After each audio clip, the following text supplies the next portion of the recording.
There is trouble brewing between two of the world's closest allies, the United States and Israel. And you know what the reason is? Well, Israeli Prime Minister Benjamin Netanyahu just launched new airstrikes in Syria, and Washington is not happy at all.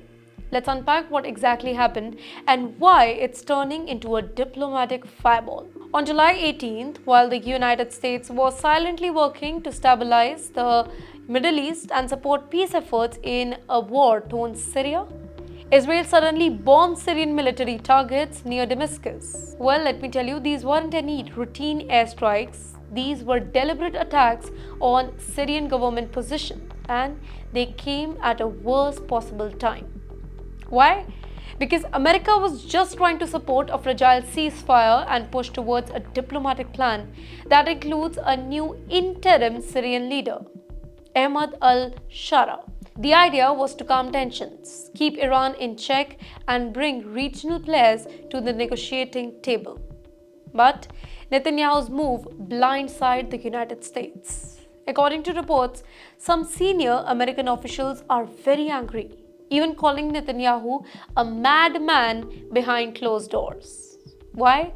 Because his strikes undermine the United States' credibility, embarrass Washington, and put peace talks at risk. Now enter Iran. And they wasted no time, by the way. Tehran seized the opportunity, calling Netanyahu America's rabid dog and urging Muslim nations to unite against what it described as US-Israeli aggression. Iranian leaders are now trying to rally support from countries like Iraq, Lebanon, and even Turkey, all under a banner of resisting Zionist expansion. Now, what does that mean? That is the important question. First of all, this shows that the United States-Israel alliance is facing one of the biggest stress tensions in years. Washington has always supported Israel militarily and diplomatically. But this time, Netanyahu acted alone without consulting the US, and now fallout is global. Secondly, the Syrian battlefield is once again turning into a proxy war zone. On one side, the United States and its allies are trying to broker the ceasefire. On the other hand, it is Israel acting unilaterally and Iran pushing back harder.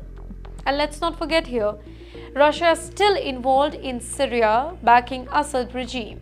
That makes Syria one of the most dangerous geopolitical flashpoints in the world, where just one wrong move could drag multiple powers into direct conflict.